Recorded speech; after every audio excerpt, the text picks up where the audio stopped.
राष्ट्रपति भवन का गुंबद देखा जा सकता है, जो कर्तव्य पथ से स्पष्ट दृष्टिगोचर होता है। ऐतिहासिक बग्घी में विशिष्ट मेहमान अपनी जगह अपना स्थान ग्रहण करते हुए यूरोपीय आयोग की अध्यक्ष उर्जुला फॉन डेर लायन, भारत की राष्ट्रपति माननीय श्रीमती द्रौपदी मुर्मू और यूरोपीय परिषद के अध्यक्ष श्री एंटोनियो कोस्टा, भारत और यूरोप की सहभागीदारी अलग अलग क्षेत्रों में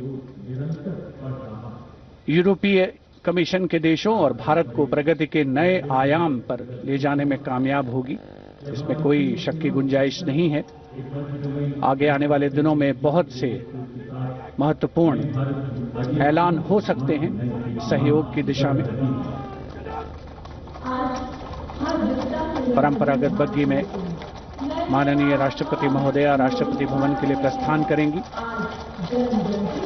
प्रेसिडेंट बॉडीगार्ड समारोह पूर्वक उनको राष्ट्रपति भवन लेकर के जाएंगे।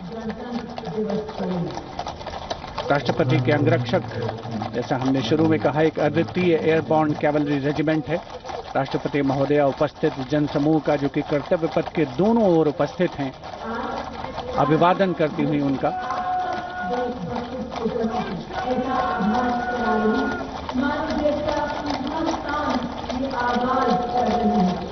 जैसा कि हम सब जानते हैं, इस समारोह से बड़ा कोई आयोजन नहीं है।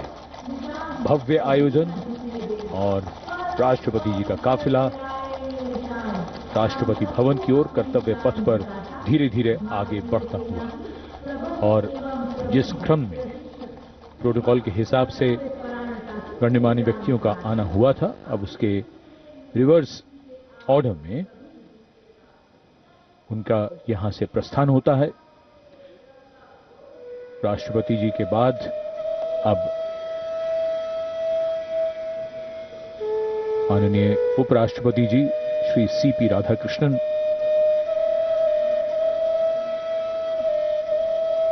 सलामी मंच से कुछ देर में प्रस्थान करेंगे।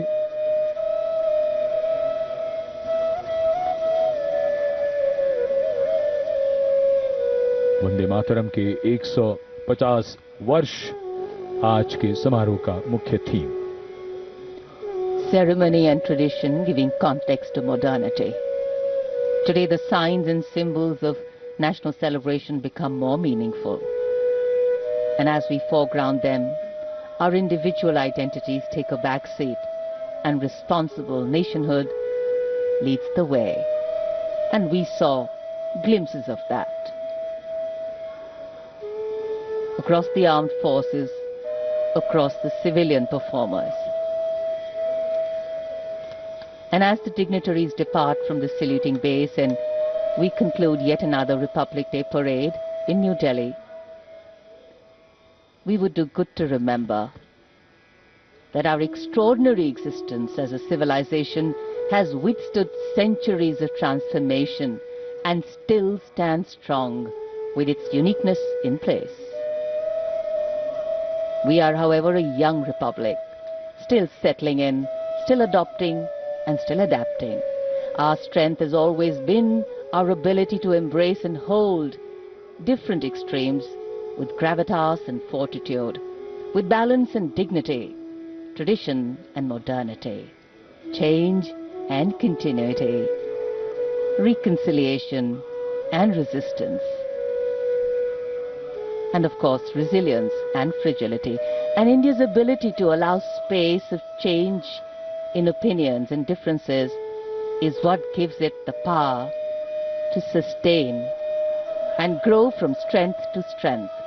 And here applause growing from strength to strength. Everybody has been waiting. This has become virtually tradition now.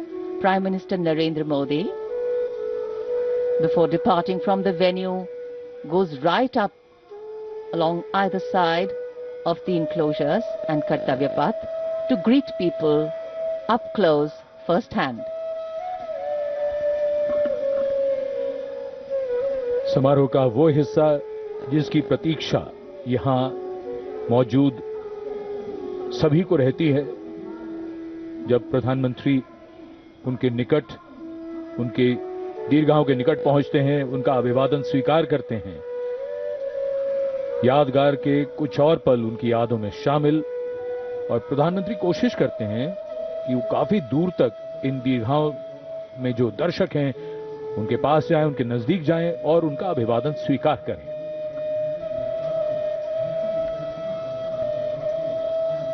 And as the Prime Minister slows down to interact with the people, Kartavya Path becomes a canvas of emotion and national pride.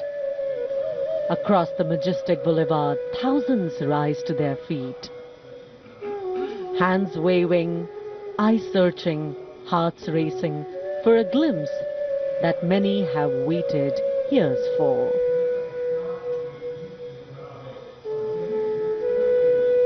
With every wave and folded greeting, the Prime Minister acknowledges the faith of the people seated across Kartavya Path. In that simple gesture lies a powerful connection of trust, respect and shared destiny. For countless citizens present here today, this is not merely a visual moment. It is an experience that will be remembered for a lifetime, retold to families, preserved in photographs and cherished in quiet reflection. The excitement visible on these radiant faces here. Children craning their necks, elders offering blessings, tricolors fluttering with pride, speaks volumes of a nation's collective hope. This is leadership, not from a distance, but leadership that reaches out, listens and reassures.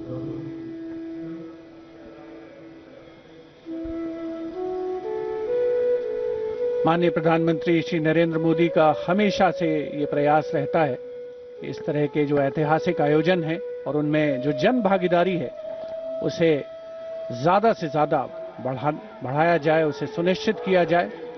और उसी क्रम में जो दर्शक यहाँ पर कर्तव्य पथ के दोनों दीर्घाओं में उपस्थित हैं, उत्कंठा से प्रतीक्षा करते हैं कि कब माननीय प्रधानमंत्री महोदय उनके नज़दीक आएंगे, उनके साथ उनको सेल्फी लेने का मौका मिलेगा, उनकी यादगार फोटोग्राफ को अपने साथ संग्रहित करने का, संचित करने का अवसर मिलेगा। और यकीनन अपने आप में एक बहुत ही विशिष्ट अवसर होता है एक आम नागरिक के लिए, जब देश का सर्वोच्च नेतृत्व उसके इतने पास हो, उससे इतनी प्रॉक्सिमिटी उनकी बन रही हो, तो अपने आप में उसके व्यक्तिगत तौर पर उस व्यक्ति के लिए एक बहुत ही अविस्मरणीय, कभी न भुलाने वाला ये अवसर होता है। और इन चेहरों पर जो उल्लास है, जो उत्कंठा है, जो उमंग है, वो स्पष्ट देखी और पढ़ी जा सकती है। 77वें गणतंत्र दिवस का भव्य समापन हुआ है परेड का, जहां भारत की समृद्ध सांस्कृतिक विरासत का प्रदर्शन हुआ, देश की सामरिक शक्ति का प्रदर्शन हुआ।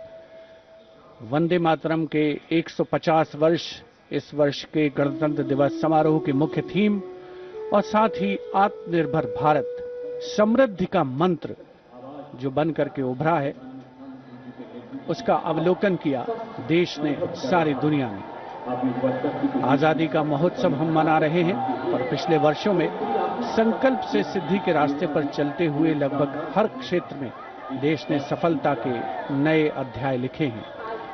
देश का सर्वोच्च नेतृत्व सुनिश्चित कर रहा है कि विकास की यात्रा अनवरत रूप से जारी रहे और वर्ष 2047 तक भारत को विकसित राष्ट्र बनाना हमारा पावन संकल्प है। Prime Minister Narendra Modi, waving to the engines of any democracy, its driving force, its people. The country we all build is the country we bequeath. अब नजर है 2047 पर, जब आजाद भारत के 100 वर्ष पूरे होंगे। हम लगातार लक्ष्यों को सामने रखकर उन्हें पाने के प्रयास में लगे हैं। इस महान देश की प्रगति और विकास गाथा लगातार लिखी जा रही है। स्वर्णिम भारत की आभा में दमकते मानवता और निखरते विश्व की ये तस्वीर भारत का भव्य गणतंत्र दिवस समारोह